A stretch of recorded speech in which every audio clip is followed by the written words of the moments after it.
வணக்கம். மோசடி எப்படிலாம் பண்ணலாம், எப்படிலாம் ஏமாற்றலாம், எப்படி நூதனமாலாம் பண்ணலாம் அப்படிங்கிறதுக்கு இந்த வழக்கு ஒரு உதாரணம். எப்படி பண்ணியிருக்காங்க பாருங்கள். இது ஒரு புது விஷயமா இருக்குது, நம்ம கேட்குறதுக்கே புது விஷயமா இருக்குது. அப்படி ஒரு நூதன மோசடி எங்கே நடந்திருக்கு அப்படின்னா, திருப்பூர் மாவட்டம் தாராபுரம் அருகே உள்ள பாப்பனூத்து பகுதியை சேர்ந்தவர் ராதாகிருஷ்ணன். இந்த ராதாகிருஷ்ணனுக்கு ஒரு குழந்தை இருக்குது, மனைவி இருக்கிறாங்க. தலைவன் தண்ணி வண்டி, எப்போ பார்த்தாலும் போதை, எப்போ பார்த்தாலும் சரக்கு, டாஸ்மாக்கு, சாராயம். இது இப்படி இருந்தால் அந்த பொண்டாட்டி எப்படி வாழ்வா? ஒரு மனைவி எப்படி இருப்பாங்க கணவனோட இப்படி போதையில் இருந்தால்? அந்த அம்மா என்ன பண்ணுச்சு, உன் சகவாசமே வேணடா சாமி, நான் கிளம்புறேன் அப்படின்னு சொல்லி போயிட்டாங்க. பிரிஞ்சு போயிட்டாங்க, வரவே இல்லை. அதுக்கப்புறம் ராதாகிருஷ்ணன் வந்து போய் அவருக்கு அவங்க அப்பா அம்மா இன்னொரு பொண்ணு பார்த்து கல்யாணம் பண்ணி வைக்கணும் அப்படின்னு சொல்லிட்டு பொண்ணு பார்க்குறாங்க. அப்படி பொண்ணு பார்க்கும்போது ராதாகிருஷ்ணன்கிட்ட ஒருத்தர் வர்றார். அவர் யாருன்னா, நம்ம கேரளாவிலேருந்து ஒருத்தர் வர்றார். அவர் பேர் தெரியல. அவர் ராதாகிருஷ்ணன்கிட்ட வந்து எப்படியோ பிடிக்கிறார். இவருக்கு ஒரு பொண்ணு தேவைப்படுது அப்படின்னு சொல்லிட்டு ஏதோ நோட்டை விட்டு நூல் விட்டு பிடிச்சிட்டு வராரு. எட்டு வந்து ஃபோட்டோ காமிக்கிறாரு. ஏங்க இந்த பொண்ணு உங்களுக்கு பிடிச்சிருக்கா பாருங்கள், நான் வந்து கல்யாண புரோக்கரு, பார்த்தா நான் பிடிச்சிருக்குங்க அப்படின்ட்டார். சரி, அப்போ நம்ம கல்யாணத்தை இது பண்ணிவிடுவோம், நிச்சயம் பண்ணிவிடுவோம், செஞ்சுருவோம். இவனும் விஷயத்த சொல்கிறான், இந்த மாதிரி விஷயம் நடந்தது, ஓகே அதை பற்றி பரவாயில்ல, என்ன திருமணம் பண்ணிக்கலாம் அப்படின்னு சொல்லிவிட்டு அவங்க பொண்ணையும் பார்க்குறாங்க. ராதாகிருஷ்ணன் வீட்டில் பெற்றோர்கள் பார்க்குறாங்க. பார்த்து முடிஞ்ச உடனே கல்யாணம் டேட் ஃபிக்ஸ் பண்ணுறாங்க. அப்போ அந்த புரோக்கர் சொல்கிறாரு, பொண்ணு வீட்டில் கொஞ்சம் ஏழையானவங்க கொஞ்சம் பார்த்து நீங்கள் ஹெல்ப் பண்ணுங்க. ஏதோ ஒரு 1.5 சவரன் நகை போட்டிருக்காங்க அந்த பொண்ணுக்கு. அதன் பிறகு இந்த புரோக்கராக வர்றார் இல்லையா, இந்த புரோக்கருக்கு 80,000 ரூபா கமிஷன் கொடுத்துருக்காங்க. கமிஷன் கொடுத்துட்டு திருமணத்தை ஒரு சிம்பிளாக பண்ணிக்கலாம் அப்படின்னு சொல்லிட்டு எங்கே போய் பண்ணுறாங்கன்னா, திருமூர்த்தி மலை அங்கே போயிட்டு அங்கே உள்ள கோயிலில் வந்து கல்யாணம் பண்ணுறாங்க. அது என்ன கோயில்னால் அமனலிங்கேஸ்வரர் கோயில். அந்த கோயிலில் தான் திருமணம் பண்ணுறாங்க, திருமூர்த்தி மலையில். அதுக்கப்புறம் கல்யாணம் முடிஞ்சுது. பொண்ணும் மாப்பிள்ளை வீட்டுக்கு வராங்க. முதலிரவு நடக்கின்ற பொழுது மனைவி சொல்கிறாங்க, எனக்கு பீரியடு, அதனால் வந்து 2 நாள் ஆகட்டும் அப்படிங்கிறாங்க. சரின்னு ஒரு ஒத்துக்கிறார். சரி, மறுநாள் பொழுது விடிஞ்ச உடனே எங்கள் அம்மா பொள்ளாச்சி ஹாஸ்பிட்டலில் அட்மிட் ஆகிருக்காங்க, உடம்பு சரியில்லை, போய் பார்க்கணும். சரி வா போகலாம் அப்படின்னு ராதாகிருஷ்ணன் மனைவியை கூட்டின்னு போகிறார் பொள்ளாச்சிக்கு போய் இருங்க, ஹாஸ்பிட்டலுக்கு போயிட்டு வந்துடுறேன். மனைவி ஹாஸ்பிட்டலில் போனாங்கல்ல, போனவங்க திரும்பவே இல்லை.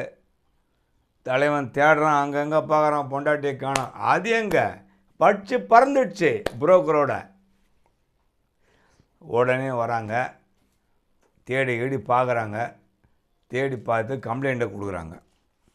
கம்ப்ளைண்ட்டை கொடுத்து போலீஸ் விசாரணை பண்ணுறாங்க. போலீஸ் விசாரணை பண்ணால் இந்த மாதிரி ஒரு நபர் வந்து திருட்டுத்தனமாக இந்த மாதிரிலாம் வந்து மோசடி பண்ணின்னு தெரியறதா ஒரு தகவல் வந்திருக்கு. யார் பொண்ணையோ ஃபோட்டோ காமிக்கிறது, பேரை மாற்றி கொடுக்கறது, எட்டுன்னு வந்து கல்யாணம் பண்ணுற மாதிரி கல்யாணம் பண்ணி கூட்டின்னு போகிறது, இப்படிலாம் ஏதோ தகுடுதத்தம் பண்ணியிருக்கான் போல இருக்குது. இந்த விவகாரம் எப்படி பண்ணியிருக்காருன்னா, அந்த கேரளாக்காரு தன்னுடைய மனைவியுடைய ஃபோட்டோவே எட்டு வந்து கொடுக்குறாரு ராதாகிருஷ்ணன்கிட்ட, இதுதான் பொண்ணு அப்படின்னு. தன்னுடைய மனைவியவே கல்யாணம் பண்ணி அனுப்பிட்டு ஃபஸ்ட் நைட்டில் ஏதாவது ஒன்று கூதகோஷ்டம் பண்ணிட்டு ஏதாவது ஒன்று சொல்லிவிட்டு எஸ்கேப் ஆகி நகை பணத்தோட எஸ்கேப். இவருடைய வேலையை தான் தன்னுடைய மனைவியை கல்யாணம் பண்ண ஆக்கிட்டு புரோக்கர் மாதிரி நடித்து பணத்தள்ளின்னு வந்துடுறது. இல்லை, தெரியாமல் தான் கேட்குறேன். திருமணம் நடக்கும்போது அந்த பெண் வீட்டில் கேட்கணும் இல்லையா, அதாவது பெண்ணுக்கு எப்போல்லாம் பீரியட் உள்ளது, என்னெல்லாம் இருக்குது, அதை வச்சு தான் கல்யாண டேட்லாம் ஃபிக்ஸ் பண்ணுவாங்க. அதெல்லாம் இவங்க பண்ணாங்களான்னு தெரியல, முண்டங்க அதெல்லாம் தெரிய வேண்டாம், இவனுக்காவது தெரிய வேணாம், இவங்க மாதிரி சொல்கிறாங்களே அப்படின்னு. சரி, எப்படியோ ஏமாந்து தொலைஞ்சிட்டாங்க.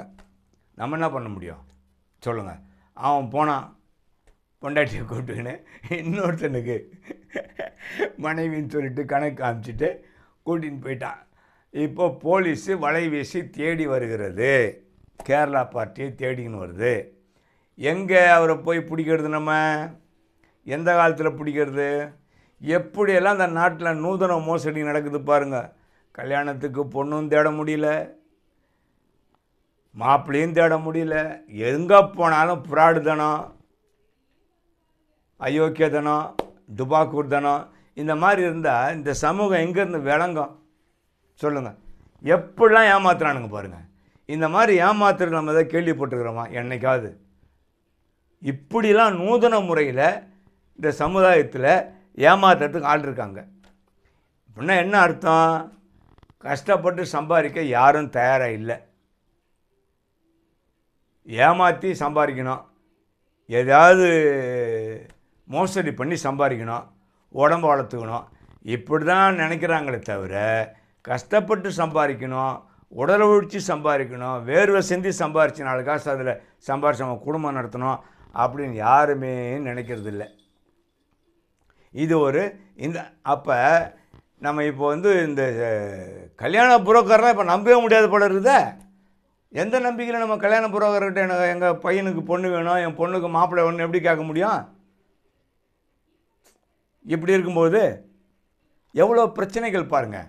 எவனோ ஒருத்தன் செஞ்சுட்டு போகிறான் தப்பு, இது எல்லாருக்கும் பாதிக்குது. இப்போ எல்லா இடத்துலையும் புறாடுங்க, எல்லா தொழில் இடத்துக்குனாலையும் அயோக்கியத்தனம் இருக்குது. எல்லா விஷயத்துலேயும் நம்ம தான் ரொம்ப ரொம்ப கண்ணை விழிச்சிக்கினே இருக்கணும், ரொம்ப ஜாக்கிரதையாக இருக்கணும். இல்லை அப்படின்னா நமக்கு நாமத்தை போடுவாங்க, மேலே ஏறிட்டு மிதிச்சுட்டு போய்க்கினே இருப்பாங்க. இதுதான் இன்றைய உலகம்.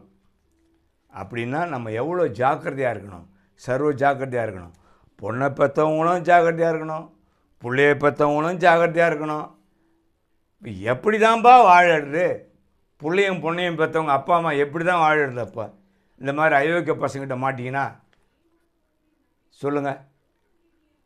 இவனுக்காவது பரவாயில்ல, 2வது கல்யாணம், அவன் ஒரு குடிகாரன், அந்த வீக்னஸ்னால் புரிஞ்சுக்கணும்னா அவன் அந்த மாதிரி ஏமாற்றிருக்கிறான், அது வேறு விஷயம். இப்போ எல்லோரும் அந்த மாதிரி ஏமாற்றிட முடியாது, எல்லோரும் ஏமாறவும் மாட்டாங்க. அவனும் கரெக்டாக பொறி வச்சு தான் பண்ணிடுறான். இப்போ போலீஸ் இந்த மாதிரி பல பேர் அவர் ஏமாத்திருக்கிற தகவல் வந்துருக்குது. அதனால் இப்போ அவனை வலை வீசி தேடின்னு இருக்கிறாங்க. கேரளாவுக்கு போகிறாங்க, அவனை தூக்க போகிறாங்க. கண்டிப்பாக தூக்கிடுவாங்க, அதில் சந்தேகமே கிடையாது. புரியுதுங்களா? அதனால் எதிர்வரும் காலத்தில் நீங்களும் எல்லாம் உஷாராக இருங்க, நம்ம எல்லாருமே உஷாராக இருக்கணும் பொண்ணு மாப்பிள்ளை பார்க்குற விஷயத்தில். மீண்டும் இன்னொரு காணொளி காட்சியில் உங்களை சந்திக்கின்றேன். நன்றி, வணக்கம்.